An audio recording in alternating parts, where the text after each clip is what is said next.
Salut à tous. Alors je vous avais pas présenté le deck, donc on va faire ça rapidement. Kyodai Soul of Kamigawa, une belle créature dragon et esprit avec le vol, le flash, qui a un ETB qui peut rendre un autre permanent indestructible tant que Kyodai reste en jeu. Et pour 5 mana, on lui donne +5/+5. Alors j'ai build ce deck suite au ban d'Ezio. Je voulais trouver un général pour intégrer ce 99 que je trouve assez fort. Pourquoi j'ai choisi Kyodai? Parce qu'il a le flash. C'est une capacité très forte à Magic. Ça permet de jouer pendant le tour adverse et de forcer des séquences où on va inonder l'adversaire de play, notamment en jouant à la fin de son tour, plus un autre tour. Ensuite, il a le vol, donc une bonne capacité pour aller taper des arpenteurs, récupérer l'initiative, le monarque, ou bien passer des boards qui sont un peu bloqués au sol. Et ensuite, sa dernière capacité pour 5, on lui donne +5/+5. Ça a l'air anecdotique comme ça, mais il se trouve que ça peut être très avantageux pour nous et on peut clôturer des games assez vite. Donc c'est pas une capacité à sous-estimer. Alors pour ce deck, on va retrouver donc les cartes qui étaient à peu près dans Ezio, tout simplement. Donc Oko, Teferi, Diada, qui a le bon goût de pouvoir, dans le même tour, si on arrive à faire 4 trésors, de pouvoir lancer nous le général. Donc on lancerait 2 drop 4 dans le même tour, ce qui est assez puissant en termes de tempo. Ce qui est beau qu'on présente plus. Et ensuite, les créatures classiques qu'on veut jouer dans un 5C, avec une attention particulière sur Pipin et Mère des Runes, qui s'intègrent bien avec le général, puisque si on les rend indestructibles, eh bien, ces deux créatures peuvent protéger Kyodai à leur tour, et donc là, l'adversaire n'a plus beaucoup d'options pour pouvoir détruire nos créatures, ce qui est assez fort. Ensuite, il y a cette Félia qui peut blink ce Kyodai pour cibler un permanent, le rendre indestructible. Bon, c'est anecdotique, mais c'est tout à fait envisageable. Pour continuer, les rituels, donc Gitaxian Probe, excellent pour voir la main avant de lancer nos sorts. Preordain, Prismatic Ending. J'aime bien cette carte, comme on joue 5C, c'est une carte qui peut gérer absolument tout ce que fait notre adversaire. Donc très polyvalent.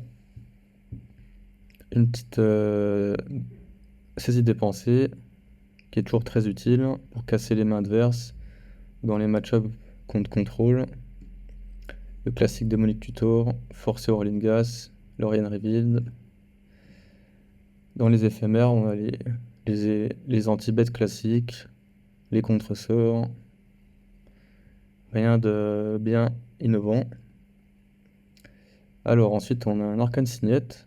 Donc là, c'est en test. Ça pourrait être très bien à 38e terrain. Dans ce deck, j'ai envie d'avoir plus de sources de mana que dans Ezio, puisque notre général coûte 4 mana. Et parfois, arriver aux 4 mana, ça peut être compliqué. Donc je pense qu'il faut jouer dans ce deck plus de sources de mana. Fable, Parallax, Elan Banding, classique. Et ensuite, les terrains. Voilà, rien de bien surprenant. Je me suis inspiré de la liste de Johan qui gagne le Relic Fest. Alors j'ai juste ce Triome qui remplace une mana Confluence que je n'ai pas. Et je crois qu'il jouait pas Reflecting Pool. Donc je sais plus qu'est-ce qu'il joue à la place. Mais bref, on est à peu près à 2 terrains près sur les mêmes terrains que Johan. Voilà. Après, qu'est-ce que j'ai mis dans le considering? Beaucoup de cartes. Ouais, donc on a plus Reanimate, ni White Plume. Et après, selon la méta, il y a des cartes qu'on va pouvoir jouer. Je joue pas Snuff Out, puisque dans ma méta strasbourgeoise, il y a beaucoup de généraux qui sont noirs. Tetsugu, Ertai, Atraxa, Simfoot. On pourrait aussi ajouter une Giver en plus, pour protéger ce général. Il y a cette synergie avec Guardian Augmenter également. Mais ça reste quand même des top decks assez faiblards. Donc je les ai pas inclus. Voilà, voilà. Eh bien, on se retrouve tout de suite pour la seconde partie que j'ai enregistrée contre Kellan.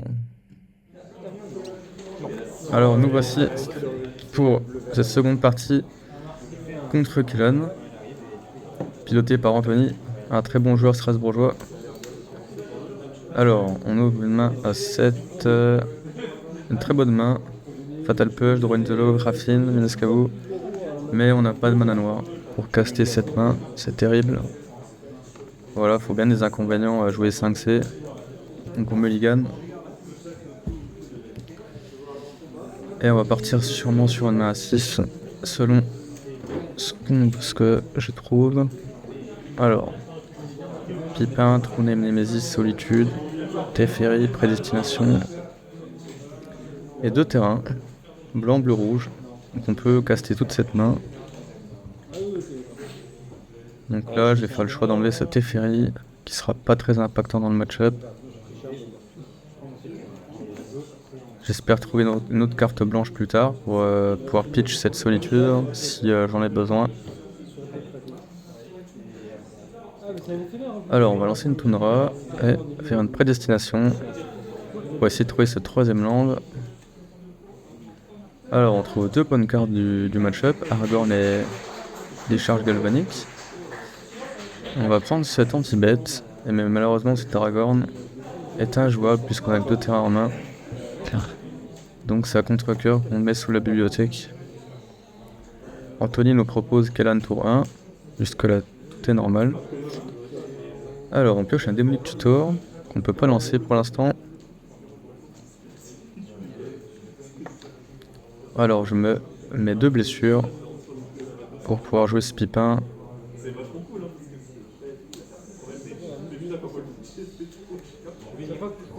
Et on passe le tour.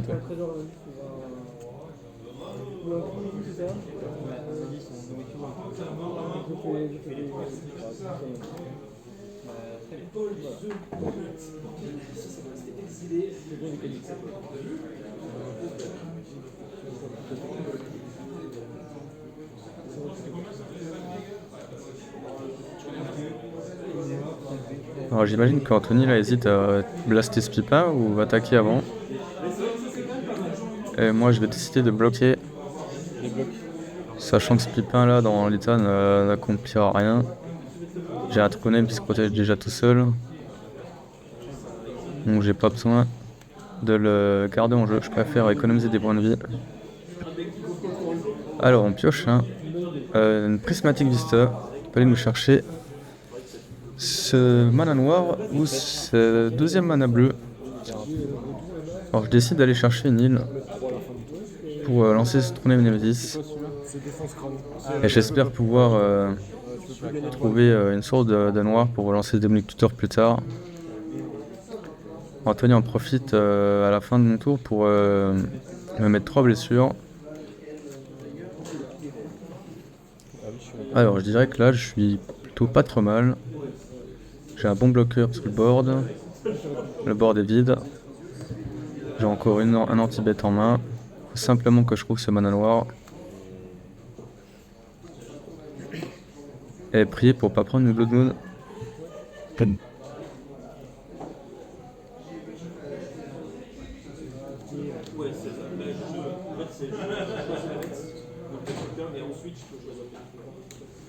Alors c'est un Terradicator. Non, c'est pas très inquiétant. J'ai mon Trône qui peut le bloquer. J'ai cette Galvanic Discharge. On pioche une Raffine qui coûte du mana noir qu'on ne peut toujours pas lancer. On attaque avec True Name et on enverra ce blast sur cette créature.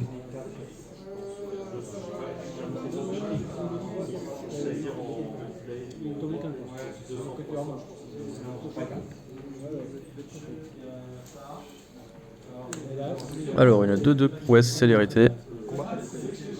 Avant la phase d'attaque, on va tuer cet Eradicator. Et on va prendre 2 blessures.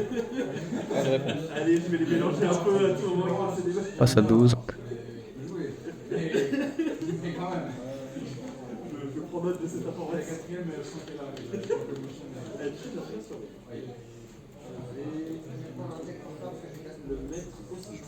lui et je vais tenter de Alors mettre Anthony en profite pour me mettre 3 blessures, puisqu'il a le spectacle d'activer.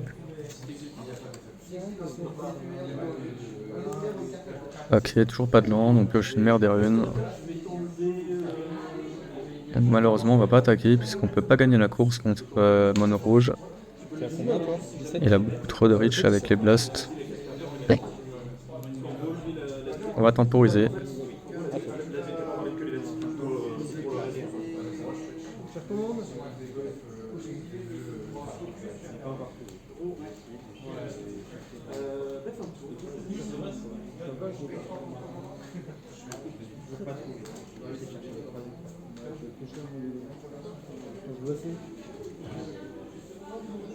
C'est quoi ce terrain? C'est la salle de guerre.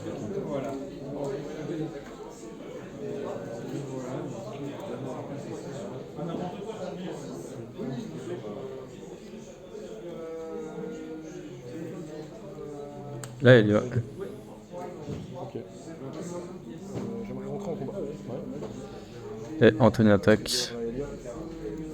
Trigger, lightning, bolt.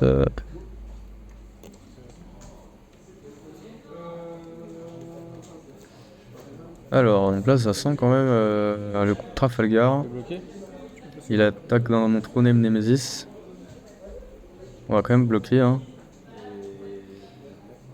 Et on va aussi bloquer Knother pour Je tentais un stomp face. sauver ses points de vie. Ah, ok, bah un stomp. Donc les blessures Vraiment tout. ne peuvent pas être prévues ce tour-ci. Et donc ce trône Nemesis va pouvoir prendre des blessures malgré sa protection. Donc là on est obligé de claquer cette solitude en réponse. Protéger Struname, qui est un peu notre paladin. Protéger nos points de vie là.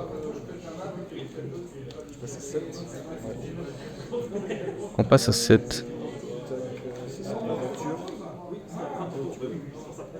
Ah d'ailleurs ouais, il y a eu un trigger prouesse qui a été oublié je crois. Là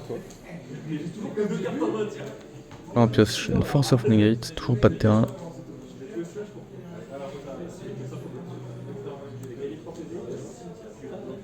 Alors Anthony prépare ses 4 mana.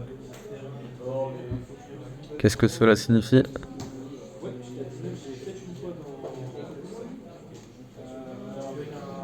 Ah non, pour 3, il joue jouer son géant. Et pour 3, il joue Kellan. Et il passe le tour. Alors là, on pioche un terrain. Mais c'est le pire qu'on pouvait piocher, je crois. Un blanc-bleu. On a déjà ces deux couleurs. Je décide de le laisser engager pour m'économiser 2 points de vie.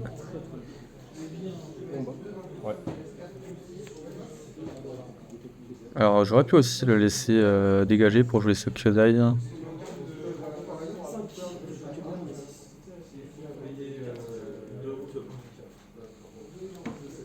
Bon, la partie là, c'est la victoire s'éloigne assez vite. Donc là on va passer à 1 point de vie. Et Fairy Confluence pour 6 dégâts. On va jouer cette Force of Negate.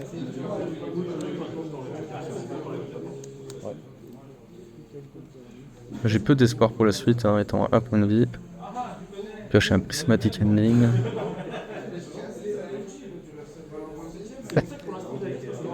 On va se débarrasser de cette 2-2 prouesse.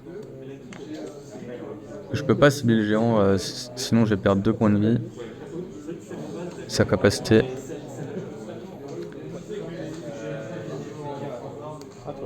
Là on passe le tour.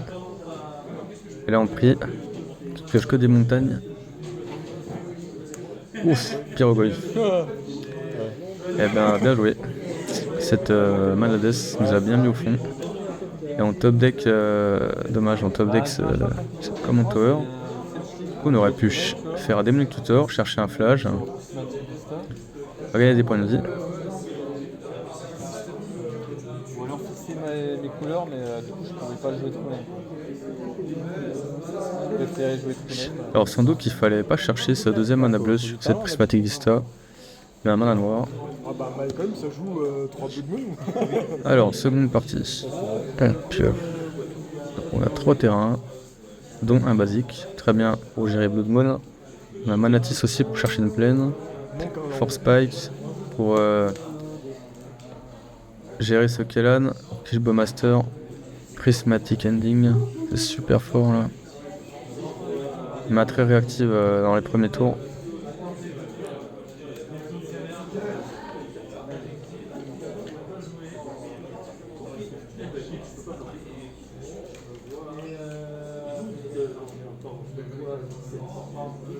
Et malheureusement Anthony fait un mulligan.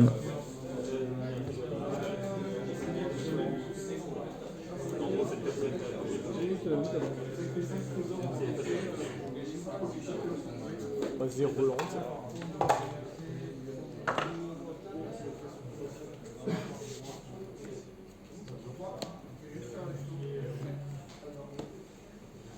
Je sais pas, mais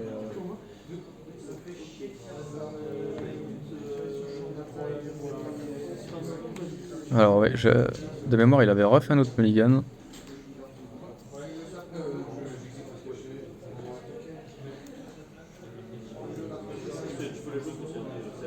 Ah, il part avec une main à 4. Assez chaud. Donc là on le fetch. On va sûrement chercher une Tundra en fin de tour. Fetch montagne. Donc là il joue Kellan, on compte. Fetch bleu noir, non pas bleu noir, bleu blanc et compris. On fetch. Tundra. Qui nous permettra de jouer Tis. Et Prismatic Ending. Je prends mon tour. Hop, on pioche une bolt. Voilà. Bon là on est pas mal hein.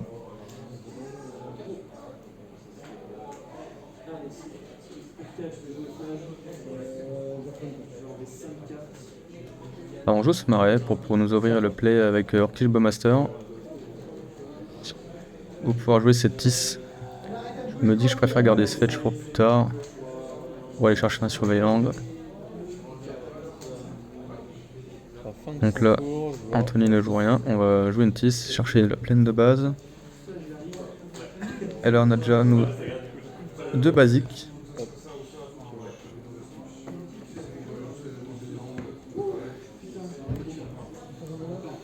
Là on joue le fetch pour s'ouvrir la couleur rouge hein, si jamais on doit jouer cette foudre et également le vert pour cet abrupt decay. Là on pioche toutes les interactions du deck.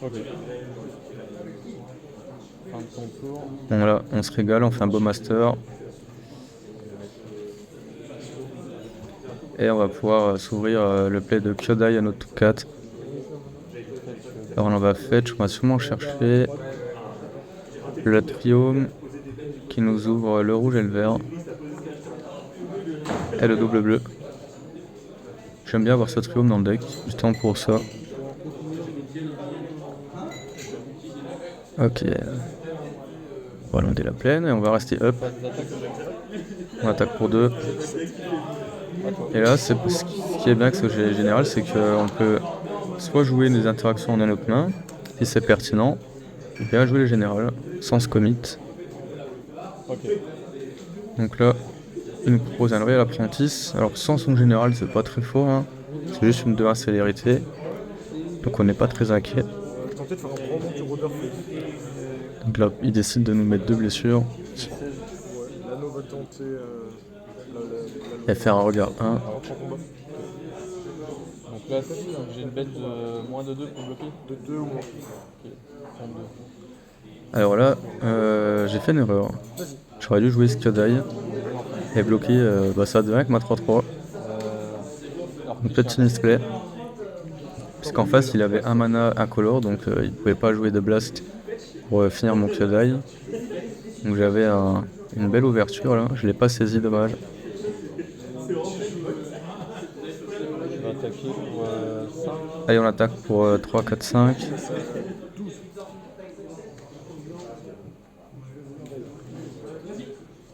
À toi.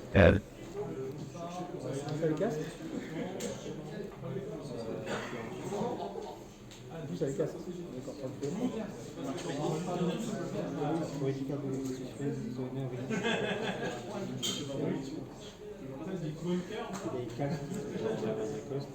Et là, on peut potentiellement mettre 8 dégâts avec le vol. Alors, je me souviens plus quel était l'état de ses points de vie à ce moment-là. Mais on peut très vite clôturer la partie.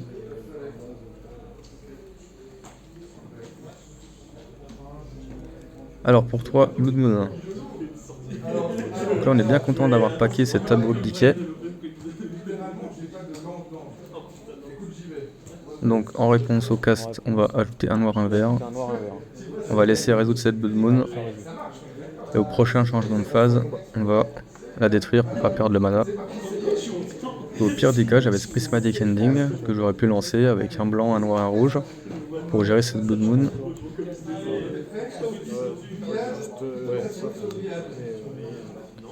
Alors, on va sûrement chercher la Surveilland. Une merceau de combo cimetière. Et là, on pioche Fable de Kijiki. Alors, on va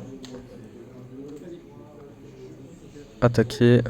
On a cette bolt pour le finir. T'as une carte en main? Oui. Phase d'attaque.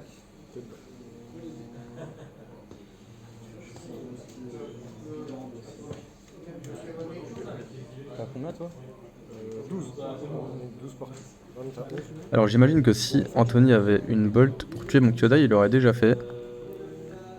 Je vais voir le booster. Donc là, on attaque, on booste Kyodai et on fait la bolt. 3, enfin 2 de mettre. Et on tue au point près. Voilà.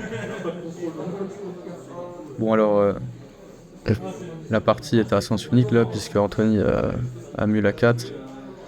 Et moi, j'ai ouvert la meilleure main possible contre son deck, avec que des interactions anti-bet. Donc, on va partir sur la game 3. Je ne commence pas. Alors, on ouvre une main sans terrain. Donc, évidemment, on va mulligan.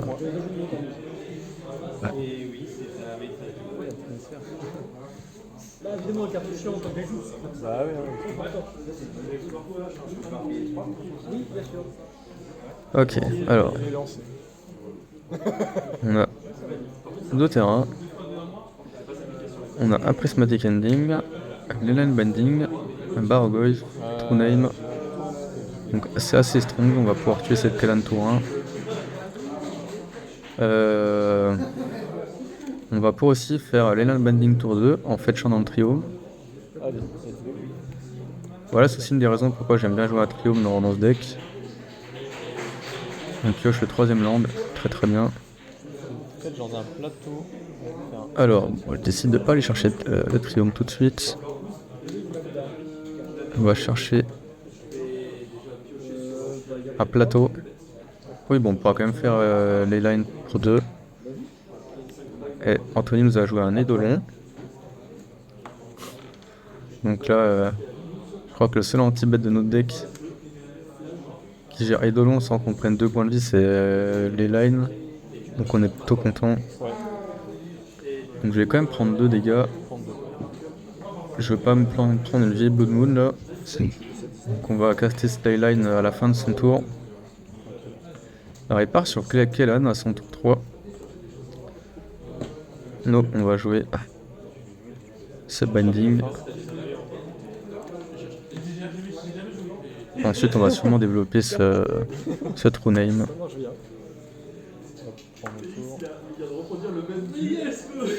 Alors on peut Force of Will. On va peut-être plutôt partir sur Bargoyf, protégé par cette force. Non, on part sur True Name. Encore. Dire toi. C'est vrai que je suis pas pressé, hein, je suis à 17 points de vie.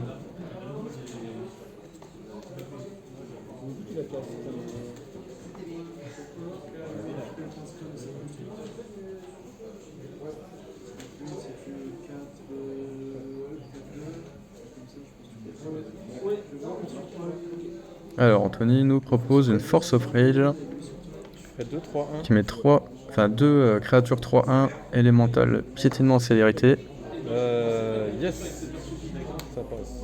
Et je vais attaquer avec. Et il attaque avec tout. Je vais bloquer un 3-1. Alors, Je vais prendre 5. je décide de bloquer une 3-1, mais je me rends compte après que c'est le piétinement, donc autant bloquer Kellan. Et on prend 6 dégâts.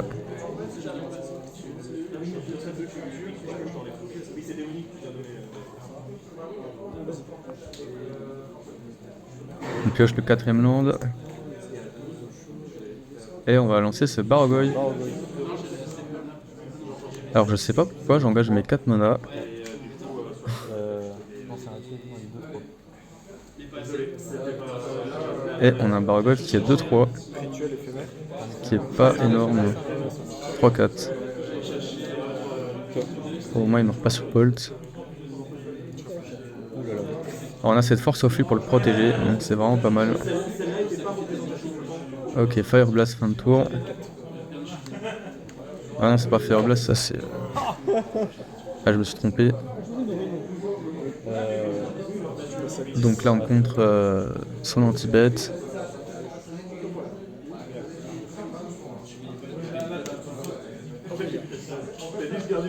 Et là, est-ce qu'il a de quoi tuer ce Bargoy?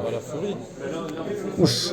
Donc ça, il envoie 2 blasts. Donc ça lui aura coûté 4 cartes pour gérer ce Bargoy.